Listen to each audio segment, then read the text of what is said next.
बिस्मिल्लाहिर्रहमानिर्रहीम अल्हम्दुलिल्लाहि रब्बिल आलमीन वस्सलातु वस्सलामु अला नबिय्यिना मुहम्मद व अला आलिहि व अस्हाबिहि अजमाइन अम्मा बाद। अस्सलामु अलैकुम व रहमतुल्लाहि व बरकातुहू।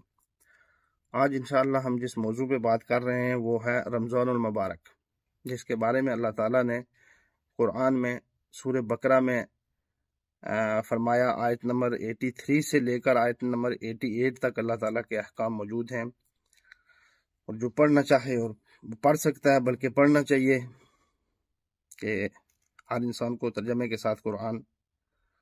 अल्लाह ताला ने फरमाया सूरह बकरा में आयत नंबर 183 में, अऊज़ु बिल्लाहि मिनश शैतानिर रजीम, बिस्मिल्लाहिर रहमानिर रहीम, या अय्युहल्लज़ीना आमनू कुतिबा अलैकुमुस सियामु कमा कुतिबा अलल्लज़ीना मिन क़ब्लिकुम लअल्लकुम तत्तक़ून। क्या ईमान वालो, रोजे रखने तुम पर फर्ज किए गए जैसे तुमसे पहले लोगों पर फर्ज किए गए थे, ताकि तुम परहेजगार बनो, मुत्तकी बनो, तकवे वाले बनो। इसी तरह रसूलुल्लाह सल्लल्लाहु अलैहि वसल्लम की हदीस से बयान करते हैं कि रसूलुल्लाह सल्लल्लाहु अलैहि वसल्लम ने फरमाया, सही बुखारी की हदीस है कि नबी अलैहि सलाम ने फरमाया कि इस्लाम की बुनियाद 5 चीजों पर है। सबसे पहली चीज जो है, गवाही देना कि अल्लाह ताला के सिवा कोई माबूद नहीं है, अल्लाह के सिवा कोई इबादत के लायक नहीं है। यानी जिंदगी मौत देने वाला, रिज़्क देने वाला, मुश्किल कशा, हाजत रवा सिर्फ और सिर्फ अल्लाह ताला है। औलाद देने वाला, ये है अल्लाह की गवाही देना कि अल्लाह के सिवा कोई इबादत के लायक नहीं है। मोहम्मद रसूलुल्लाह सल्लल्लाहु अलैहि वसल्लम अल्लाह के बंदे और रसूल हैं। नमाज कायम करना, ज़कात देना, रमजान के रोजे रखना और हज करना। उसके बाद यह हदीस है सही बुखारी में 8 नंबर और सही मुस्लिम में 111 नंबर हदीस है।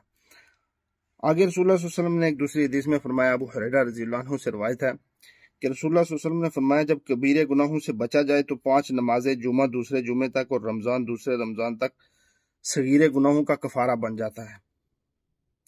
कबीरे गुनाहों से बचा जाए, और याद रखिए कबीरे गुनाह सिर्फ तौबा से ही माफ होते हैं। ये हदीस है मिशकात में 564 नंबर और सही मुस्लिम में 550 नंबर है।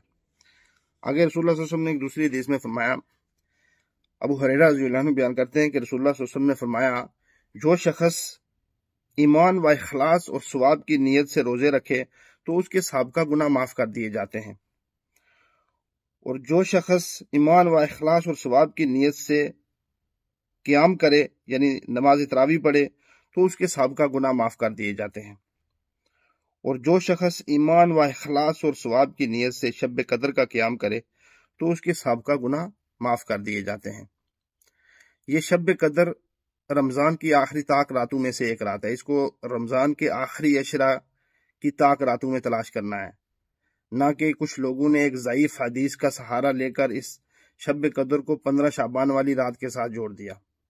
हालांकि कुरान और सही हदीस से यही साबित है कि शब कदर जो है वो आखिरी ताक रातों में, आखिरी रमजान के आखिरी अशरे में से ताक रातों में से कोई रात है, लेकिन ताक रातों में तलाश करना है। इंशाल्लाह इस बारे में अलग से एक वीडियो बनाएंगे। ये हदीस सही बुखारी मुस्लिम में मुत्तफ़क़ुन अलैह है। मिशकात में इसका नंबर है 1958। सही बुखारी में भी 1901 नंबर है और सही मुस्लिम में 1781 नंबर हदीस है। आगे रसूलुल्लाह सल्लल्लाहु अलैहि वसल्लम ने फरमाया कि जन्नत के 8 दरवाजे हैं, उनमें से एक दरवाजे का नाम अर-रय्यान है, उसमें से सिर्फ रोजेदार ही दाखिल होंगे। यानी रोजेदारों के लिए अल्लाह ताला ने जन्नत में 8 दरवाजों में से एक दरवाजा खास कर दिया रोजेदारों के लिए। कितनी बड़ी फजीलत है। यह हदीस है मिशकात में 1957 नंबर, सही बुखारी में 1896 नंबर, सही मुस्लिम में 2710 नंबर। उसके बाद रसूलुल्लाह सल्लल्लाहु अलैहि वसल्लम ने फरमाया, अबू हुरैरा रज़ियल्लाहु अन्हु से ये रवायत है कि रसूलुल्लाह सल्लल्लाहु अलैहि वसल्लम ने फरमाया, उस शख्स की नाक खाक आलूदा हो जिसके सामने मेरा जिक्र किया जाए लेकिन वो मुझ पर दरूद ना पड़े, और उस शख्स की नाक खाक आलूदा हो जिसके पास रमजान आकर चला गया लेकिन वो उसकी मग़फ़िरत न हो सके, اور اس شخص کی بھی ناک حق آلودہ ہو جس کی زندگی میں اس کے والدین میں سے دانوں میں سے ایک کوئی بڑھاپے کی عمر میں پایا اس نے، اور ان کی خدمت کر کے جنت نہ کما سکا، اپنی مغفرت نہ کروا سکا. یعنی اس انسان کی ناک آلودہ ہو. نبی علیہ السلام نے فرمایا کہ جس کے زندگی میں رمضان آ کر چلا گیا لیکن اللہ کو راضی نہ کر سکا، روزے رکھ کے، عبادت کر کے، توبہ کر کے، گناہ چھوڑ کے. اللہ تعالیٰ توفیق دے. اس کا مشکات میں بھی ہے یہ حدیث 297 نمبر، اور جامعہ ترمذی میں اس کا نمبر ہے 3545 3545 نمبر حدیث ہے. یہ نمبر بتانے کا مقصد یہ ہے کہ کوئی کسی انسان کے ذہن میں یہ نہ ہو کہ پتہ نہیں بندہ کوئی اپنی طرف سے بیان کر رہا ہے، پتہ نہیں بندہ کوئی نیا دین بیان کر رہا ہے. لہذا وہی چیز بیان کر رہا ہوں میں جو قرآن حدیث سے، اسی لیے میں نمبر آیت کا نمبر قرآن میں سے آیت کا نمبر بھی بتا رہا ہوں، اور حدیث میں سے حدیث کا نمبر بھی بتا رہا ہوں. جس انسان کو بھی سرچ کرنی ہو، کوئی شک ہو، تو وہ انسان دیکھ سکتا ہے جا کے کہ واقعی جو نمبر بتا رہا ہے بندہ یہ لکھا ہے قرآن حدیث میں یا نہیں لکھا ہے.